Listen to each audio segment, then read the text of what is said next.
Hello and welcome to Hard Times. I think that this is episode 6. Yeah. All right, boys, it's been a while. So I'm Chris, this is Luke, and with the infamous Jordan. Glad so many people have enjoyed watching, Jordan's fables. I don't even know how we'd even describe them. Tall tales, myths that hopefully one day will become legends. So this is going to be our last episode of the series.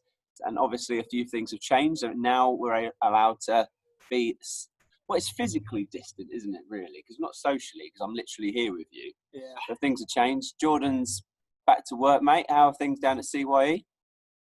Yeah, it's different. I've got a maintenance guy with me now, Ed. I'm working with Joel 9 to 4, and it's kind of like cracking again. Like, yeah, it's now work compared to, it's less like a holiday now, isn't it? Yeah. Is it better not being by yourself? Yeah, to say the least. Being by yourself, just 5 weeks by yourself, like completely alone as well. 5 weeks, man. Yeah, that was horrendous. Like, on the first, I remember speaking to you guys the first time, and I was like, I'm just gonna be alone. You guys were like, really? Like, completely alone? And I was a bit naive on how hard it was actually going to be. And now coming out the other side of it, I'm like, yeah, that was horrendous. Yeah, so good. Well, it's good, man. It's good that you've got a few extra stories for us. So today, Jordan, let's just have a look. Luke, how are you doing, mate? Yeah, I'm all right, Chris. As you can see, we're together now. Yeah. I'm actually on leave at the moment, so I've flipped with Jordan. I'm not working, and he is. Yeah. A bit of wind there. Oh, that's a bit breezy, yeah. A bit breezy over here. Last week, it would have been 30-something degrees or whatever it really was. Calm. So we just worried about getting sunburn out here rather than anything else. Yeah. But there you go. Good. That's good, man. Yeah, so I've been, I'm still doing work, homeschool life, dad life. Don't know what day it is life, which is what it is. So we've got a few stories, I suppose we're kind of entitled this the random selection. And I think actually we'll end up having quite a lot of stories at CYE, so going back to the place. I think the idea was just to do new stories, which we hadn't heard before. Yeah. We've got a few in there. I think we've got some that... Yeah. We've got some that we have heard, but like... We'll see how it goes. We're gonna laugh, regardless. We are going to laugh. And I suppose at a time like this in our country where we need to laugh a bit, we're gonna turn to Jordan for that. So Jordan, I want to hear about the fox. That's about the fox. Yeah, fox, Jordan. I'll keep it as simple as possible. I have this boss called Lou Callahan. She's the chief instructor at CYE. She's amazing. This group came in. It was quite a stressful time. There was only 3 of us working dinner. There's usually 5 or 6. And then she was like, "Oh, well done, Jordan. You've helped us out. Leave, go home. Cook yourself some dinner." And that's what I did. And as I was in the kitchen, this guy and this girl, Matt Bacon and Annie, came in. And they were like, "Jordan, we've got a present for you." And I was like, "Oh, amazing." They took me down the fire escape, and there was a dead fox down there. I was like, "Oh, exciting." I didn't really know what to do, so I washed it, and I kind of... and I cleaned it a little bit. Can I just go back a bit there? I love how he just brushes over that. Just give it a bubble bath. So they just found a dead fox and thought it'd be funny to get you to have a look at it and say, "Hey, I've got a gift for you." Oh no, it's a dead fox. And what you did is you actually did take it as a gift. Yes, I really went along with it. You picked up a dead fox and washed it. You pick it up with your hands or a spade, or what did you do with it? We've got this bucket. It was in a carrier bag. What? When you found it? The fox is in a carrier. They actually brought it back from somewhere in a carrier bag. Oh, that's harsh. They brought it in a carrier bag. What? So they found drowned. They found it near the seawall and it had drowned. Well, that's made this story quite sad now. Well, let's move on from that bit. Okay, yeah. You're washing. So you decided why are you watching something that's already drowned? It was in water beforehand. Well, I've heard they've got quite a lot of diseases and fleas, so I was like, well, I'll give it a wash. So I genuinely used like shampoo and stuff in like this outside bath we have, like in this barrel. You wash it? Yeah, I washed it and then I took it upstairs and hair dried it. Where did you wash it? We have like this barrel at CYE where you can put like all your, like you dunk a wetsuit in there to wash out your wetsuit. Did you replace the water after you washed? Oh yeah. I drained the water out. That was definitely not leaving fox water in there. Yeah, and I just like, so I got given this fox, and I didn't know what to do, so I gave it a wash. It wasn't even the story. Like, we know the ending. Didn't even know the journey was going to be quite so The fun. journey's always good with Jordan. God, yeah. So you've got a nice, clean, dead fox. Yeah. So we took it upstairs. Huh? Bit of herbal essence. Head and Shoulders, was it? The cheapest that Tesco had. That's what I was using at the time. And now I use Aussie shampoo. Shout out to Aussie. It's amazing. Okay. Anyway. Types are available. Yeah.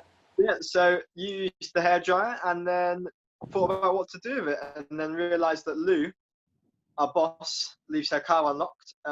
We'd named it Basil, obviously, Basil Brush. Put a tea towel down in her car, on her seat. And unfortunately, rigor mortis had set in. Rigor mortis is when you die, your limbs go stiff. And it was kind of sitting like this. It was sitting almost upright, like that. So I put it in the car. I strapped it in with the seatbelt, and then we watched. And as we watched, we realised that our bosses. So can I ask what time of the day this was? I mean, what was going on at the time? This was like 10, 11 at night. The guys who were about to get in that car definitely didn't want to find a dead fox in the front seat. It was on the front seat? Yeah. Strapped in a dead fox in the front seat. Did you put any towels down? Just a tea towel and a bin bag. So the bin bags, yeah, I definitely would have respected the bin bag. I mean, is that tea towel gone now? No.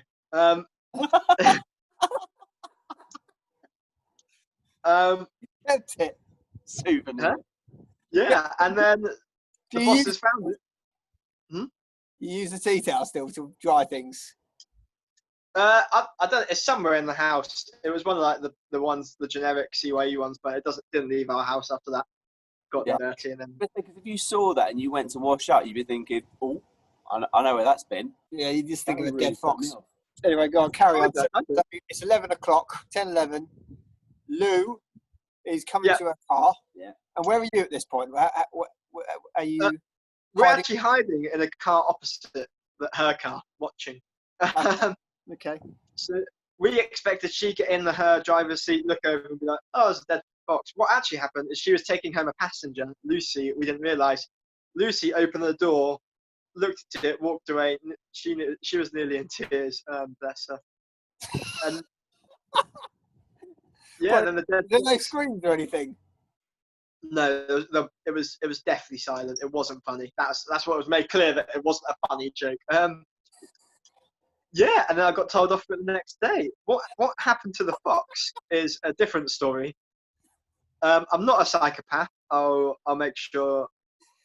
I'll preface it. I'm not a psychopath. Tell us what happened. Tell us what happened. You're about to tell us what happened with the fox, and you have to disclaim it with, "I'm not a psychopath." I had some stories about you where we've had concerns. I used to own some sliders. Can I ask? So what did you do? Did you have to go and get the fox out of her car? I mean, what did they do? Yeah, we got it out of her car. They went on site to look for us, and we went there. So as they did that, we took it out of their car and ran. We hid it in the bush. So we recovered it. Took it into our house. Leave, and then you went in, grabbed the fox, and ran away. To be like, they could have imagined it. Did it even yeah. They could have imagined it. Yeah. Are you sure you didn't just imagine this fox? I mean, the smell of that. Did it smell? Yeah. It smelled less because I washed it. Oh, and we had one down the side of our house once. No, what do you say? It smelled less because I washed it. But then the rigor mortis is definitely there. You're not going to cover that up. Oh my word! So anyway, so what?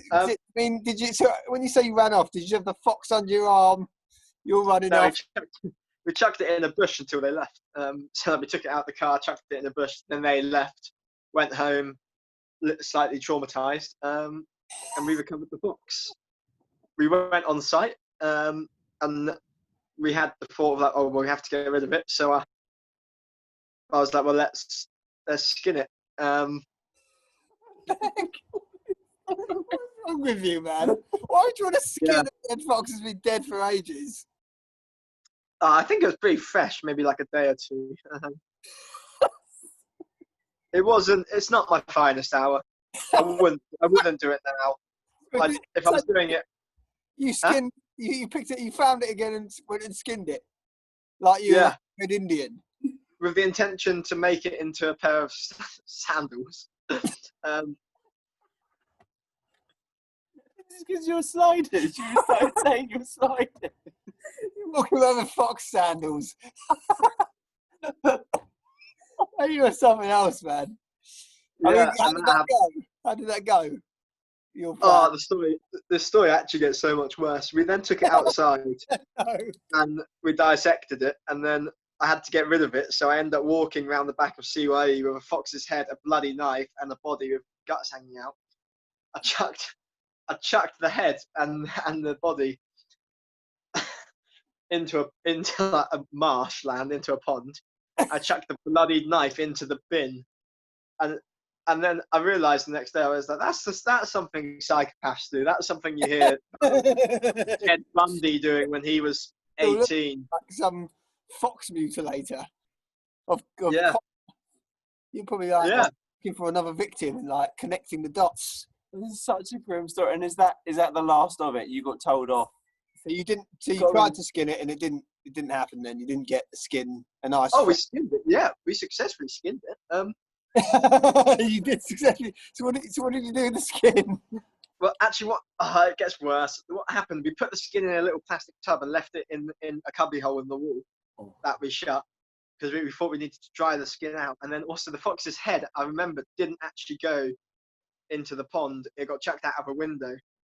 And so then a few days later at work, I was in the back alley at work, and I was like, oh, a fox's head.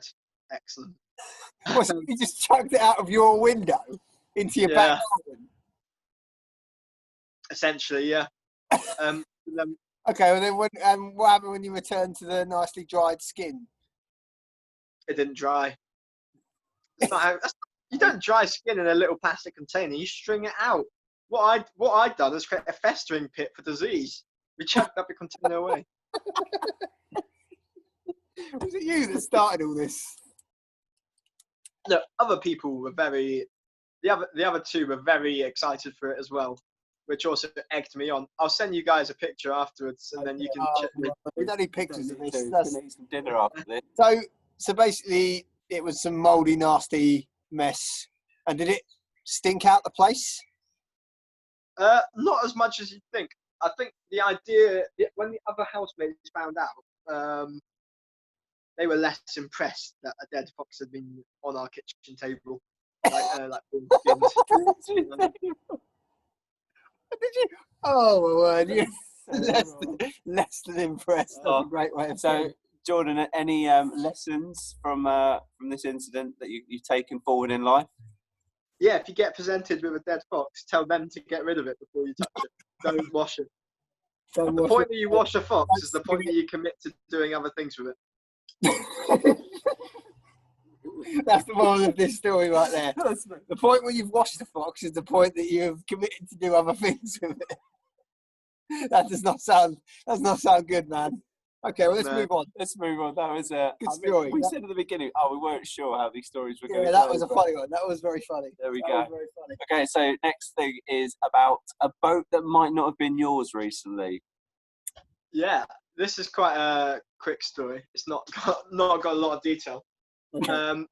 We got donated a really expensive boat. I got taken to be shown the boat, and I was like, amazing. It wasn't as nice as I thought it was going to be. And we took it. Joel and I took it back to CYE site. Kind of started doing stuff to it. We dropped its mast to start off with, and I lost a few of its pins, but it's fine because it's our boat. A few days later, we get a call from a man. Quite angry. He owns the boatyard. Not angry. quite disgruntled, wondering where the boat is. Really peeved. Okay. So, sorry, just to Saying- say that this boat that was yours, Yeah. you had dropped parts of it. Yeah, we'd taken off parts to like get it places and lost some of the other parts. I love that. That's the policy. Is it COA's policy? It's all right. You lose parts. It's fine. Just buy new ones. It's our boat. Charities, you're trying to survive at the moment. Don't be too careful with the parts, you know. Anyway, so what ended up happening is that Anyway, moving on. God. I've had enough of you taking the mick out of me. An angry man rings you up. You're blissfully unaware of why.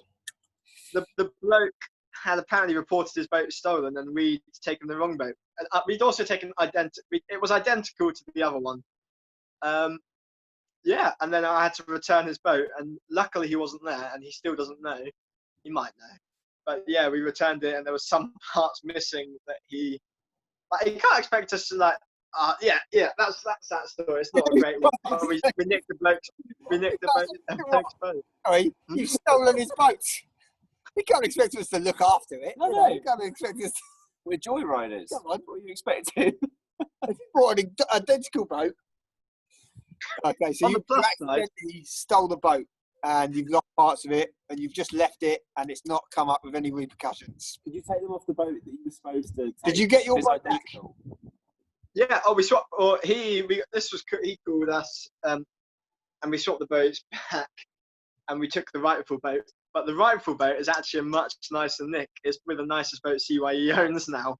So it's kind of, yeah, I'm actually kind of happy he reported it stolen and didn't just look to the one to the left and be like, I want that one instead. Are you happy that you got the boat that you bought? Yeah. Yeah. Well, no, it was donated. We didn't buy it. It was just given to us. What, someone just like, hey, you go, here's a boat. You can have it. This is an example of how rich people are. This is a $6,000 boat. And they sailed it 3 times, and then they were like, we'll give it away. We'll buy a rib instead. They've retired, thought they'd take up some sailing, and then it's not panned out.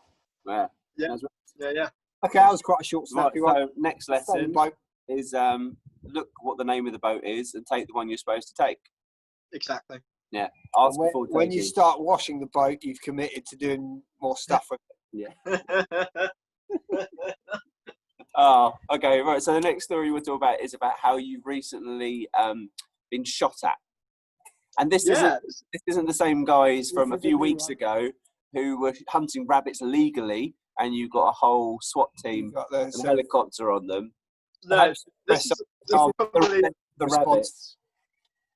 this is a lot more dramatic than that, I think, in different ways. There we go. We'll strap in then. So, tell us the scene. What's context are you getting shot at?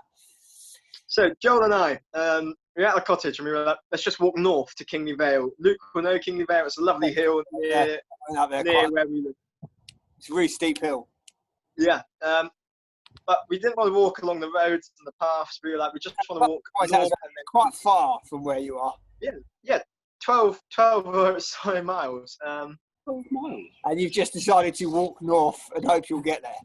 We packed lunch and we were like, we're just going to walk straight as we can, and then we're going to walk east along the hilltops. So we wanted to get to that. We can see these valleys to like the left of Kingley Vale from where we are. And we were like, we want to get there and then go on to Kingley. Short of the story, we walked for maybe 2 hours, and then we realised that we were on the lane to Kingley Vale, and we were like, well, this is boring, we're not walking north. So we saw some farmland that we could go dead north over, and we ran up this farmland. It was definitely private, a lot of signs. Mate. We're smart enough to It sounds like if it. the next line is we're smart enough to know not to go onto private farmland, if that's not the next line, I don't know if you are smart enough. we're smart enough to avoid the farmers. No. So we trekked north, got across this farmland, and then we decided to walk like along this hedgerow, and then eventually found one of the valleys, like this big valley, and we kind of made our way into the forest. If you're in a forest, you're going to be safer because the farmer isn't going to be driving along his fields and he's not going to see you. what ended up happening is He's as got we're the- in this, He's got the, you know, He's got the Robin Hood Yeah, you're mentality. like- Get into Sherwood Forest. you're already playing avoid the farmer at this stage. You're thinking, Dangerous game. I don't want to be out in the open where I can get shot. I hide in the forests where I look really suspicious. With Little John, also known as Joel. so we moved down this valley, and at the bottom we saw people, so we kind of like sat still, dropped, and then we were like, and we were watching them, and they were talking, and then we had this quad bike, and we were a bit confused with what they were doing. I turned to Joel and I was like, one of them's got a gun. We were like, nice, let's move out of the forest quickly, and let's go back in. So like walked away for like maybe a minute out of the forest, then dive back in a little bit further up to like hope they don't see us. And then we came across this big metal fence, and we were on one side of it, and then on the other side there was loads of pheasants. Loads of pheasants. We were a bit confused. So we kind of walked along this path that followed this fence. A word I'm going to insert now is downrange. Anyway, we were walking along this path. Right? What downrange? And yeah, you're going to find out, because I turned to John. I was like, "What do you think? What do you think this?" And before I finished that sentence, you just hit bang, bang, bang, bang, and they were shooting into this cage that we were behind. So they were shooting into it, and we were the other side of it. You were such a... So at this point, we're like, some words were coming out my mouth. We were sprinting, and I was just like, "Run left, because we were running along the length of it." So all they were going to be doing is firing. Oh, it was horrendous. And gunshots. The time where the air rifle was shot at me, that is silent. That's like a real gunshots when you're downrange of a gunshot. They are terrifying. Did you hear him going past It's you? more like to be a shotgun, isn't it? And they just Yeah. like spray out the Yeah. Exactly. It doesn't discriminate between a pheasant and a scared 20-year-old. Yeah. So, Sorry. here's the question: were there any warning signs? No, we didn't see. Probably the private land sign was a good start. Don't walk on here in case you get shot. Oh, maybe we should have, when we saw the guy with the gun, maybe we should have just said we're not going back into the forest that the many men with guns are. But we did, and we got shot at many times. It wasn't just like bang, bang, bang. There was many men shooting very quickly. Like, I don't know what type of shotguns they had, but it wasn't like bang, bang, reload. It was like bang, bang, bang, bang, bang, bang, bang. It was constant. It was terrifying. And then we walked a few miles away. We got out of this farmland.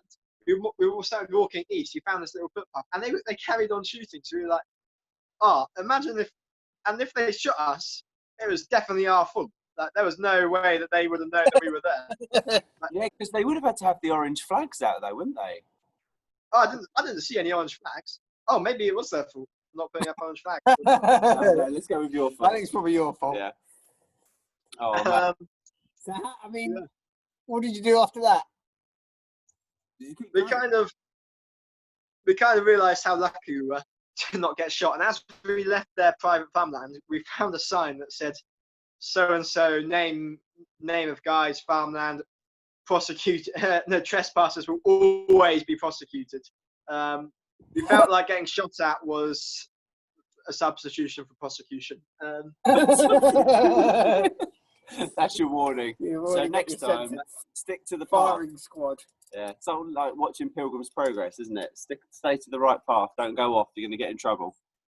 Oh, mate. Okay, cool. We're going to get both these stories in, Jordan, about your about some fire and about a lawnmower. We're going to get these both in. Yeah, lawnmower's really quick, and I'll tell the fire one after that. Yeah, I'll set the scene really quickly. I was mowing the lawn at CYE. It was Saturday before Easter. Easter Sunday was the next day, and I just was like, I just want to mow the lawn.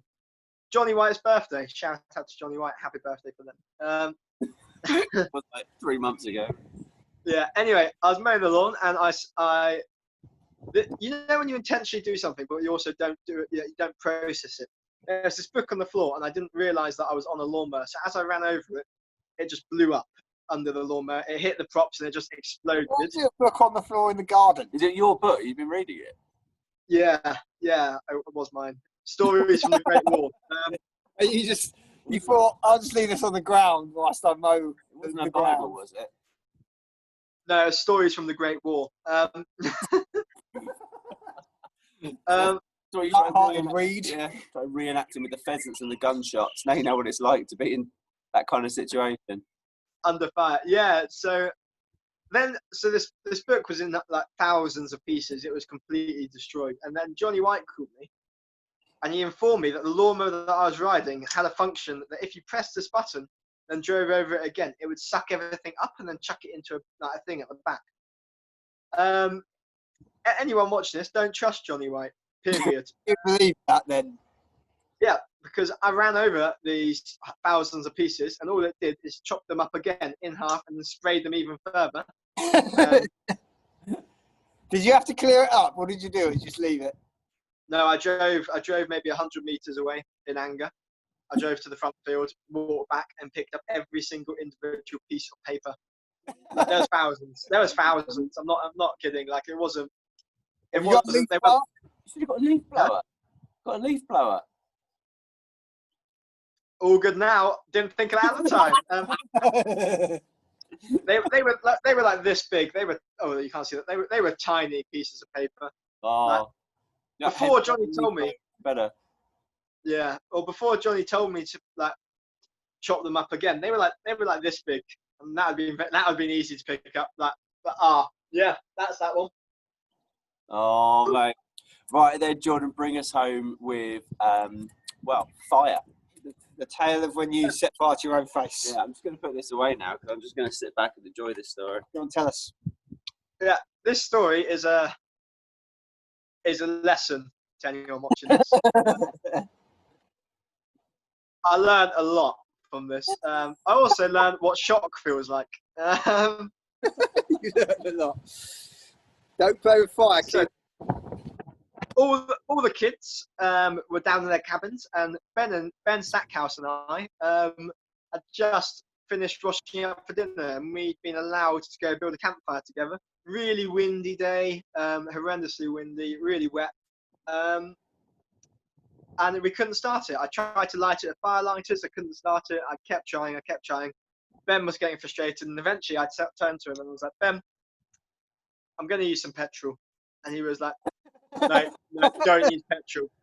Jordan, don't use petrol. And I was like, Ben, I'm going to use petrol. Trust me, I'm going to use it. Trust me. Yeah, mate. I know what I'm doing here, Ben. Yeah. Other people at CYE have used petrol to start fires fine. It is now in the operating procedure that we don't do that.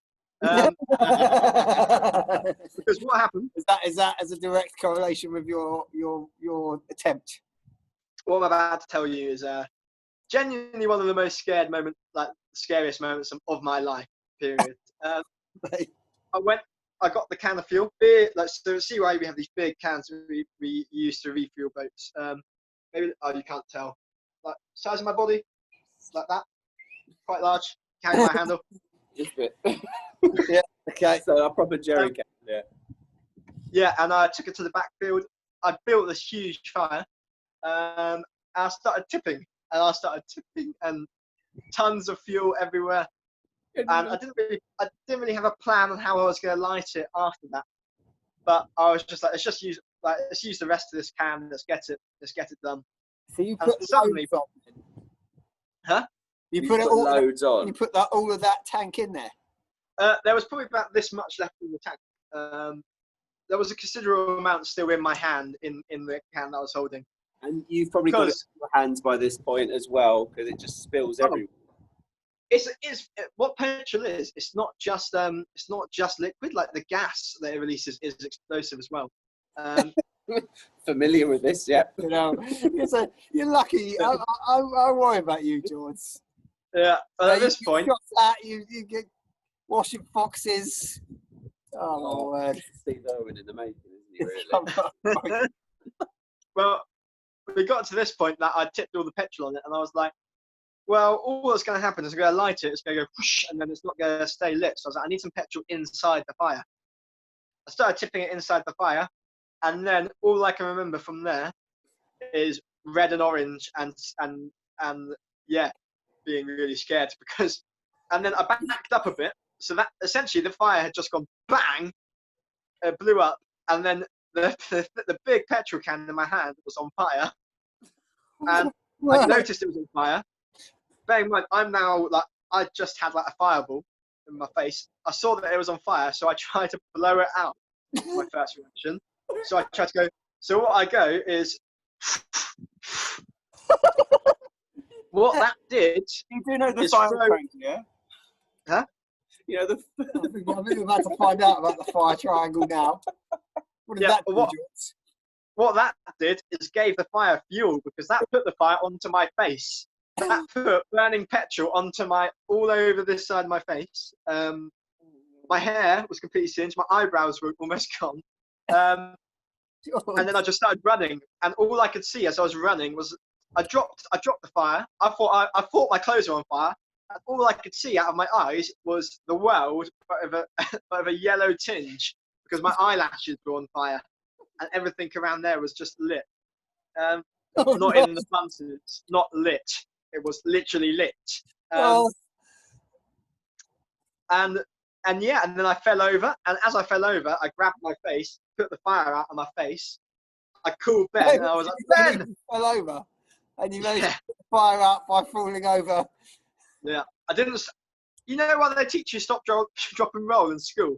Yeah. And they teach it so much is because when you're actually on fire, you won't think of stop, drop, and roll. You'll try to run, and that fuels the fire. So fortunately, you're clumsy enough to have fallen over anyway. Yeah. What were you doing running? Yeah, I got told you did slightly differently. So I got told it so you told me this I can't remember, it was a couple of weeks later. You were just like, oh, it's been really bad. I burnt my face. I remember you sending me a photo and like, you know, healing back, and it wasn't pretty. But I got told it's hurt. Jordan put his face on fire, and then he shoved his face in the sand to put it out. That's what I got told. Or it was like grass. It's grass. Like how I fell my face into like the sand and the sand into the grass. Yeah, maybe a miscommunication there. But then I ran onto site and like spraying water onto my face because my face felt really hot. Oh, yeah. I was calling Ben Stackhouse, and I was like, Ben, get to the backfield. And he was like, why? I was like, get to the backfield, because what I thought was happening, I thought the backfield had set on fire. What happened then? So I called him. I saw Ben sprinting from the ship across the front field in his Crocs.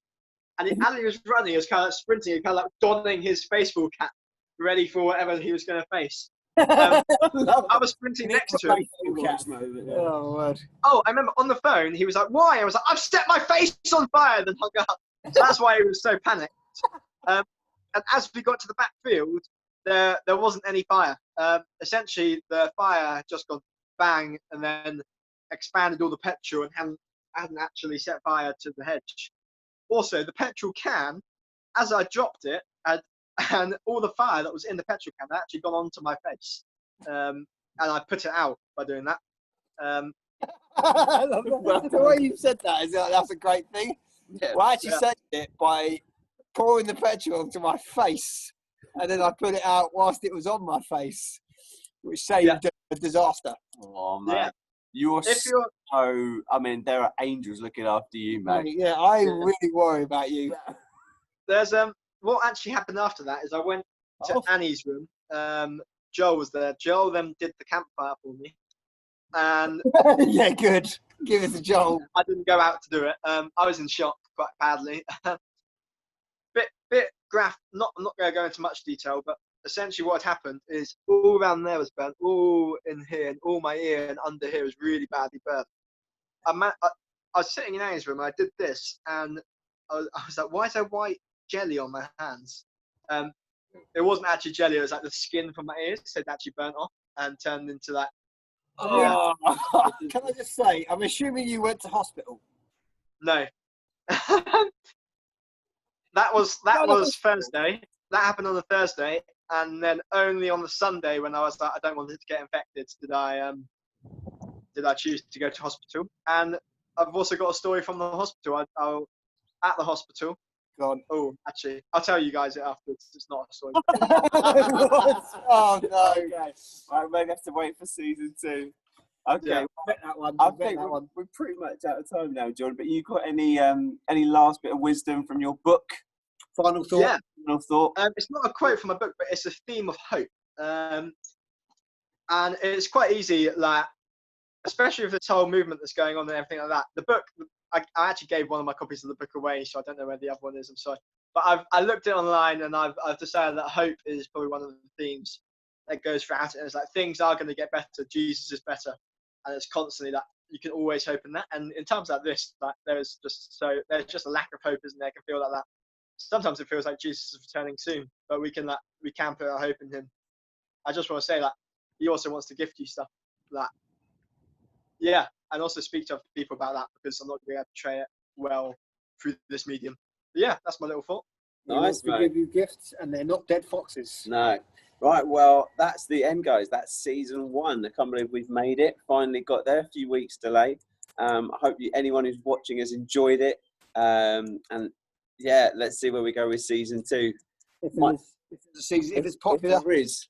Yeah, if it's popular enough, let us know. I'm sure Jordan's Pop got a a few comment. more stories to tell us. But Just we'll a have to few. vet them first. Yeah, definitely. Right. It's been great, George. You take care, mate. Bye, guys. See you later.